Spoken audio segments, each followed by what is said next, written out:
Hello, everybody. My name is Jenny Hinchcliffe. I'm the Director of Exhibitions and Artist Programs here at the San Francisco Center for the Book. We are very excited today to have Zach Clark of National Monument Press and Chute Studio as our From the Bench guest. Zach and his fellow Chute Studio mate, Amy Burrick, curated the current show that we have in our gallery right now called Unfolding Duplicate. Well, look at that, Unfolding Duplications, Contemporary Risograph Publishing. And so I'll just go ahead and let everyone know that you are welcome to chat any questions you have for Zach into the comments section. We'll do a Q&A at the end.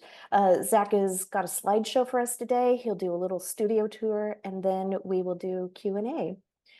Let's see. So I will go ahead and just read a little bit about Zach, which is very exciting. And then I'll go ahead and spotlight you after that, Zach.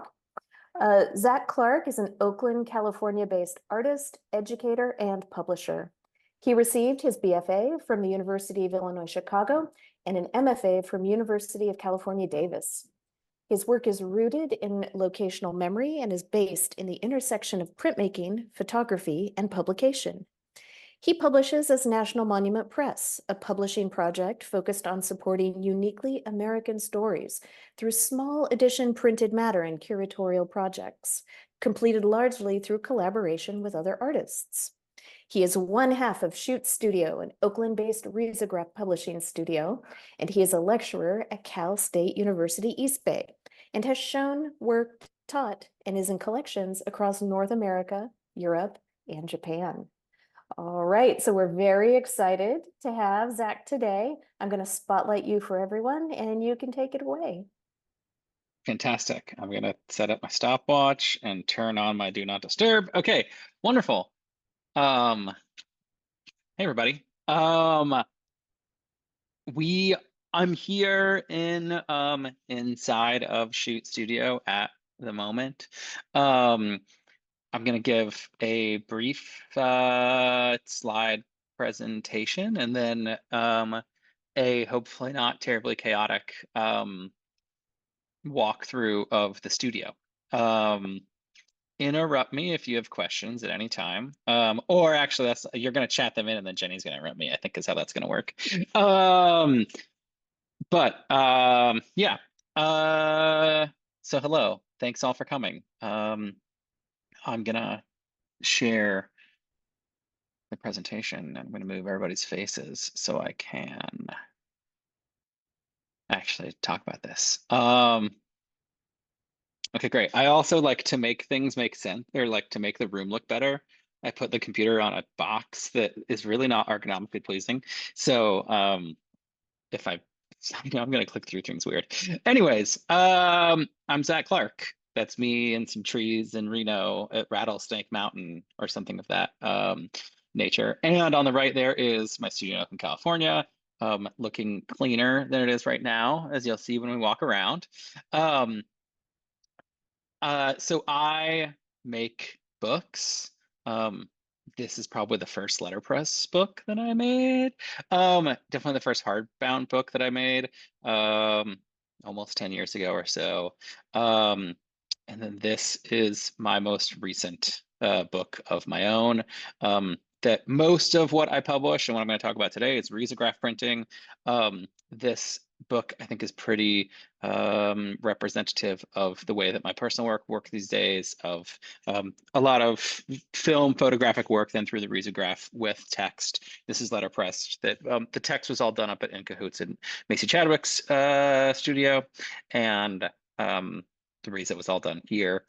Along with books, I also have a running kind of postal practice of postcards and mail art and stuff that I have been sending out for the last few years. The GIF just glitched there. Yeah, my work, as mentioned, has to do with what I call locational memory, but really is kind of about death and food for the most part. I primarily function in the world as National Monument Press. which is to say that most of how I am showing work is through tabling for art book fairs. Some there's still occasionally work in shows, but this is kind of my main outward facing output of work. Codex on the left and multiple formats in Boston on the right. That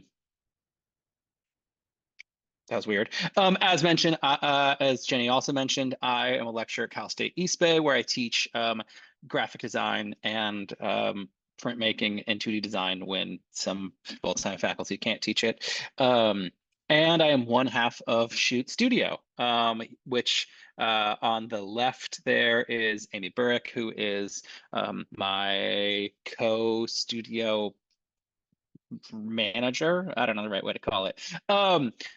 Shoot is kind of a Shoot is basically an Instagram account and a name that we made up.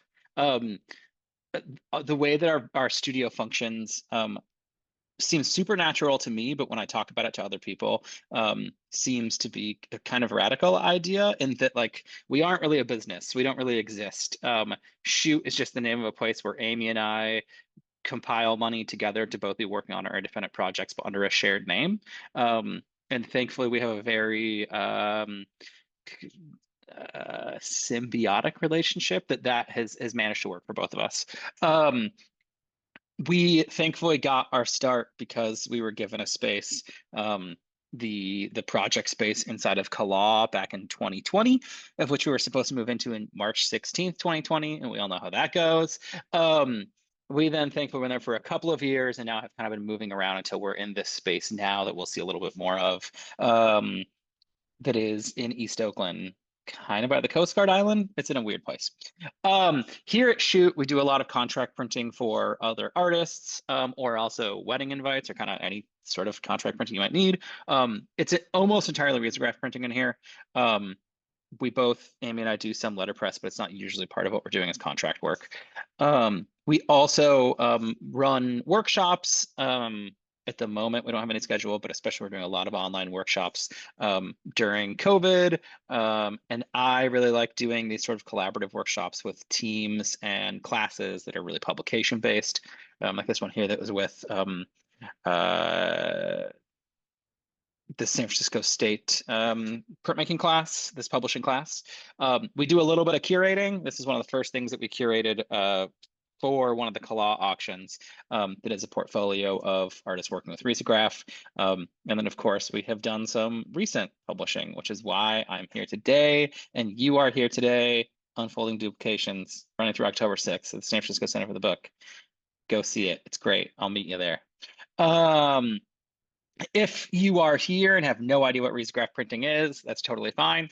The best way to think about risograph is that it's a photocopier that can screen print, although that's really not a terribly accurate way to talk about it either. This GIF here kind of shows what is happening. It looks a lot like a photocopier in that it feeds paper through. There's a drum that is running that is actually cutting a stencil, which those two things on the right are those print drums. And so it's similar to a silk screen that has an emulsion stencil put in, but the machine's actually cutting it for us. But everything is still layer based. So a 4-color print still has to go through 4 times, or in this case of our 2-drum machine here, it's going through twice, but it still has 4 different drums that are being used in the process. It is based on mimeograph technology and has been used in schools, churches, and government offices for 40 some odd years. And a lot of the machines that people are using are secondhand machines that are a little older, but there are still brand new Rizos being made today. So it's not necessarily like an antiquated process, as I think a lot of people think about it as. It's just artists have started using it more recently to do things that it is not at all designed for, and it's a totally stupid way to make art. But we use it, and I really love it because there are some really funny things that have to do with the scarcity of the drums, and so the amount of colors that each studio is allowed to have, not allowed to have, is capable of having because of how expensive those drums can be. And since everything is spot color and everything comes from a proprietary ink system designed by Riso, there are only about 70 colors in the world that you can choose from. So you really have to make some decisions about your color setup and get into your color theory brain to use Riso, which is one of the things I really love about it. Um, it also means that kind of every single studio is going to have its own sort of terroir.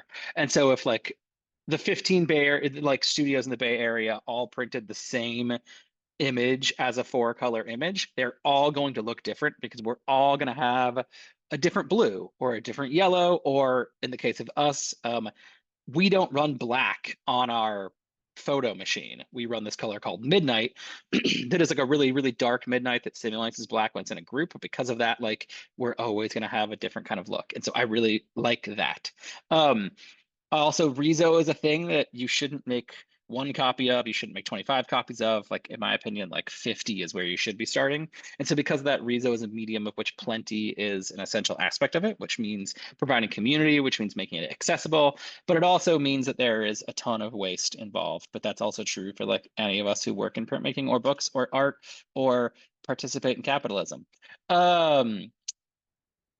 This is all to say that Rezos are both lovely and infuriating at the exact same time, as you can see by this ejection that folded up all these papers and then I had to deal with, and they all wrinkled on each other and they're annoying. Um, but I think truly the main reason I love Riza Publishing and a real kind of core to the show that is at the center right now is a belief I have that Rizo Publishing is holistic publishing. And I think that this is true about almost everybody who works in Rizo, which is to say that like those of us who work in Rizo, the medium and the aesthetic is part of it, but there also just seems to be a collective ethos across the community of people that we're making fairly affordable things at very, very tight margins, which means most of us are touching every single part of the process. I am doing all the layout design, I'm doing all of the color setups, I'm doing all the printing, I'm doing all the collating, I'm doing the binding, and I'm typically doing the selling, which I think is very unique to this form of publishing. We outsource almost nothing. I had an intern last semester who did some binding for me, which was awesome. But other than that, I literally touch every piece of paper that goes through this, including the paper money that comes back to me. Let me, I gotta move some things around my screen real quick because some stuff, I'm gonna do the really annoying thing where I talk, where I just read a screen, mainly because these are kind of new thoughts that I'm still working through, as opposed to the rest of this slideshow that like I can just kind of jam out.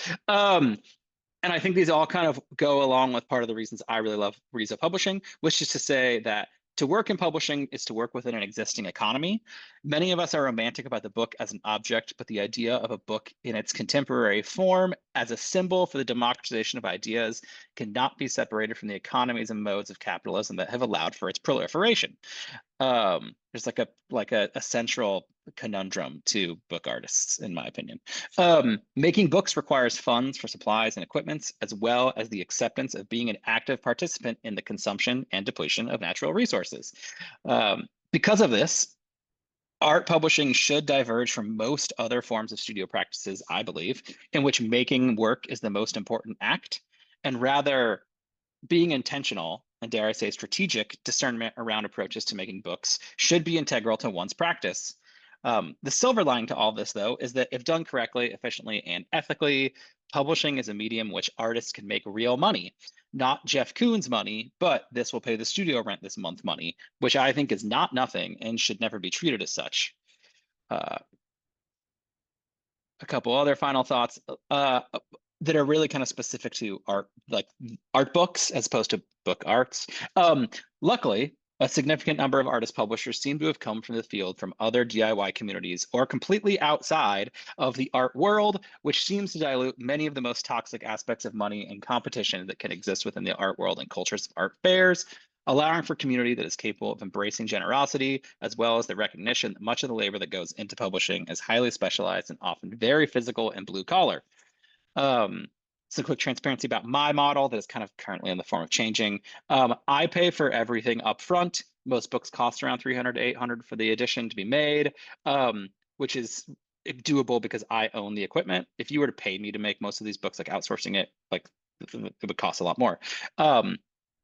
I recoup all my costs first, and then once a book breaks even, we split profits 50-50, and the remaining book stock is split.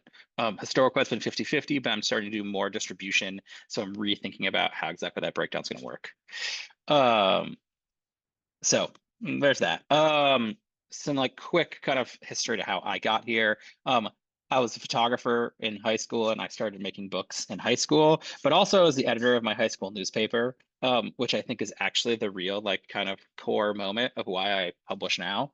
Um, I was in a band on tour for in a past life where I did a lot of photography and apparel design and album design. And so that form of standing behind a merch table to sell things that I've designed has kind of been in me for 30 years.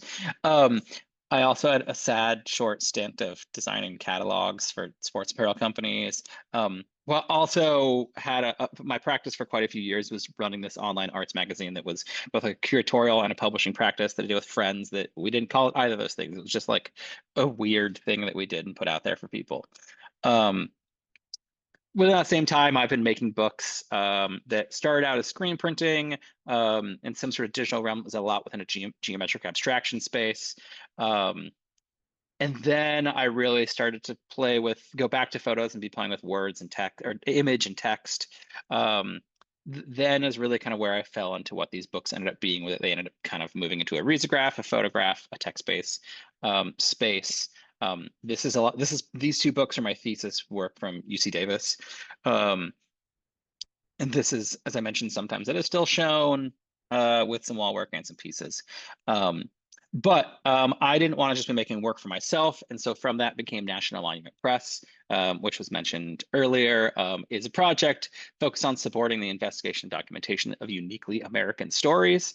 And that is both like a nice mission statement that lets me know when I can say like no to things, but also provide some elasticity that what that means is super broad, but like I have a mission to where I know things are supposed to go. But it's very idiosyncratic. Um, the very first book that I published, for instance, is, and I think it really like kind of encapsulate this, is a book by Angela Willits, who's primarily a performance and video artist who she had a show at Fort Mason, which for all of us in the Bay Area knows like post military space to an art space. And this show was all performance pieces about essentially like decoupling from her long-term partner and father of her child. And it was all based around this poem that was written in maritime flag language that then didn't exist anywhere actually in the show. So this book is the one place that poem that is the through line exists, but also ends up being a physical object that goes with this more ephemeral work. But it's also playing with this American military space romantic sadness thing, which then falls into the second book that was a National Lampoon's book, which is my book, which was about my mom's battle with alcoholism and dying from that, and images all taken from the funeral, coming home from that, which leads us to um, the most recent one of the most recent books that I made this year with Erin McCluskey, which is a book of photographs of flowers in her mom's hair as they were walking around the memory care facility where she lived with Alzheimer's for her last few years, which is, like I said, there's a lot of sad books that I publish. This book with Aaron Martinez is lino cuts and handset lead type that we made the images together in Puebla, Mexico on residency, and she's Mexican American and is of kind of the movement of first generation immigrants that has wanted to move back to Mexico. And this book is about kind of feeling that middle space. I do also publish some illustration work, which is how I think most people are familiar with Riso. And then also have been working a lot with printmakers to be using Riso for the first time. So this is a project from 2021 with California Society of Printmakers, which they generously helped fund through their membership engagement grants, which is all artists using it for the first time. And then last year, another version of this that was a book that was 8 artists making series of work for the first time. This book is in Unfolding Duplications. And I think it's just a really lovely, incredible book that I wish we could show every page of in the show. My current thing right now is really working with photographers and within the photo book space and how kind of wanting to create a example of what else can be possible besides the incredibly um what's the word I want to use? Predatory aspect of the photo book world. And these end up being kind of experimental things that it turns out actually the photo world doesn't want, which I both think is funny, but wouldn't mind if we sold some more of them. Um, all this alongside, I'm also still making some of my own work. That this also had some pieces that were made in up in Cahoots and still showing on walls occasionally. Um, and that's everything about me, really, really, really quickly. That's my hour-long artist talk compiled into 14 minutes. So from there, I'm gonna stop to pivot to a quick little studio tour of where these things get made. And so warning in advance, I'm going to move, but I'm going to try and move as slowly and as rarely as possible. So this here is, like I said, not the cleanest version of our studio. We are still very much, Amy and I are very much in post SF Art Book Fair, post opening of really big show in the exact same weekend, like, and also the Olympics are happening. So we're just going to doing our thing here. But this here is part of our studio. There's our desks. There are two of our Rizos and actually like a third one there in the corner. We have three that we generally use, but there are actually, I think, seven that are here, a couple in the closets. This is a better view of the studio as it was showed earlier. And so that machine there is, that's our two drum machine. That's kind of our main production machine that we're doing a lot of our photographic work on. And then to kind of give the other angle of this side of the room. Here we've got our newest machine. So that's one of those brand new machines I talked about, an SF machine. And then over there on the left with prints on it is my first machine, which is a only letter size machine, only uses the scanner bed, and it's really kind of our experimental machine. And so this front part of the room is where we do all of our printing. And then the last movement for the day. This back here is our bindery, and then also like our studio mate Megan Shimmick's studio is right here. She might pop into the screen at any moment. But here is where we do all of our binding. Right now, again, it is a disaster because I am in the middle of hand collating all of this new book by Sarah Winston that we have a collator that's in the closet that is very, very cool that does most of our collating for us, but this is printed on a heavier stock. So that's what's happening there. But here we've got, our paper cutter. We have our booklet maker here. So this does all of our folding and our stapling for more like booklet and zine type projects.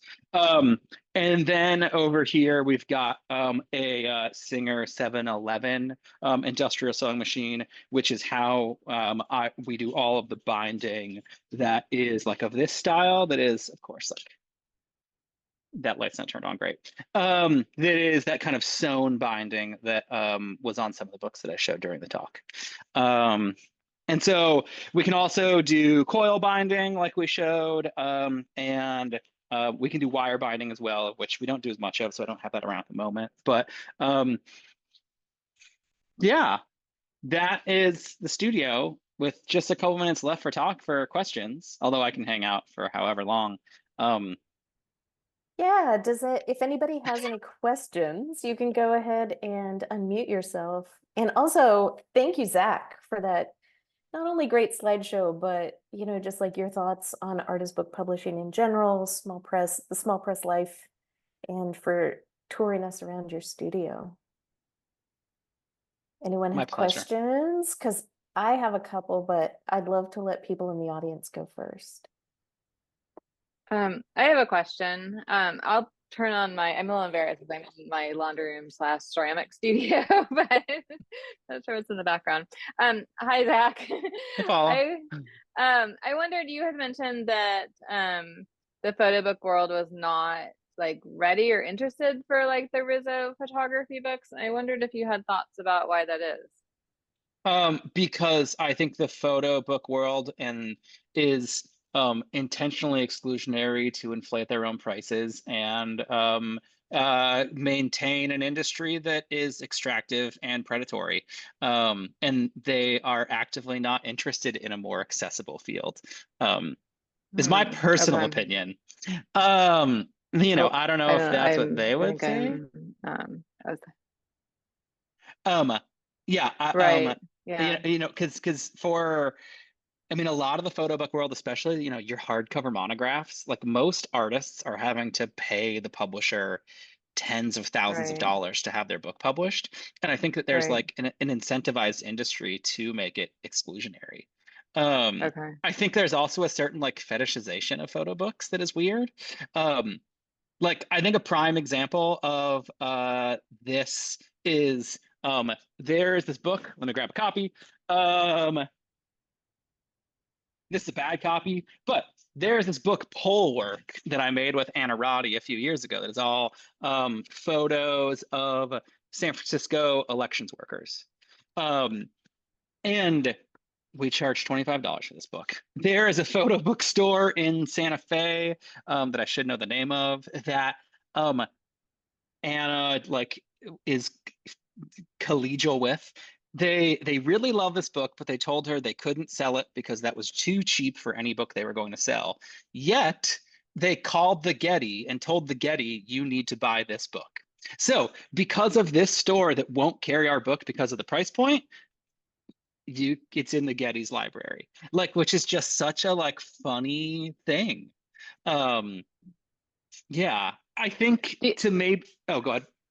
well, do you think that like in the space like the San Francisco Art Book Fair where people are looking at like artist books and Mhm. maybe more handmade or smaller and not just like hardcover monographs, do you feel like there's a bigger audience in that way? Because yeah, I was wondering like if there's a So, wider audience. so yeah, so I thought there was going to be, and there wasn't this last SFR book fair. I'm being very honest since I'm still in that mode.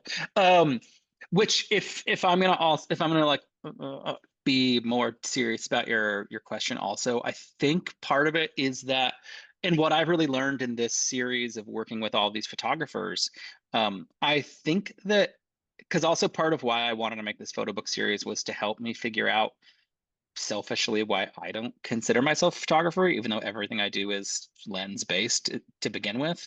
Um, and why I was never actively participating in that world. And so working with all these people that that are friends of mine also.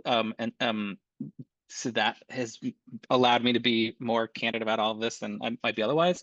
Um, I think a lot of what the questions they are concerned with within their art making just aren't anything I'm concerned with and are actually quite um, in conflict with Risograph publishing.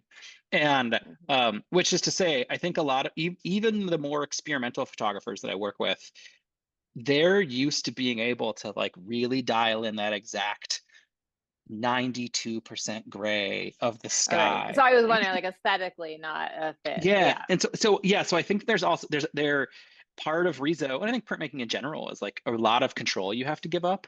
Um, Mm, and I think that a lot of photographers look at other photography through that lens of like, how's their gamuts, and like that's just not how this works. Um, mm, so I think that that's part of it. I think also on the flip side of that, um, there's also just not a lot of photo work in Rezo. Like if we talk about the larger field of Rezo, so much of it is illustration comics. And so that was also part of why I really wanted to make this, is just also to like make more weird photo books. mm, And so they're all lovely. I love them all. There's 4 more to come. I'm glad we made them. mm. But it really feels like a thing nobody asked for, which is also just kind of my publishing model. Hey, thank you. Yeah, thank you. Are there any more questions? We have time for maybe one more. I saw a little hand raise. I have Sid, one. yeah. When you are working with clients, do you have like a set list of things that you ask them, like your info sheet of collecting information from them about what they want? Or is it always just a back and forth kind of conversation? Do you mean within the context of like when I'm doing contract printing for people, or when I'm doing like publishing?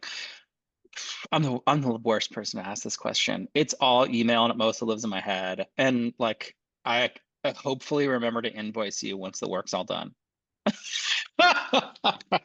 um, I'm a terrible business person.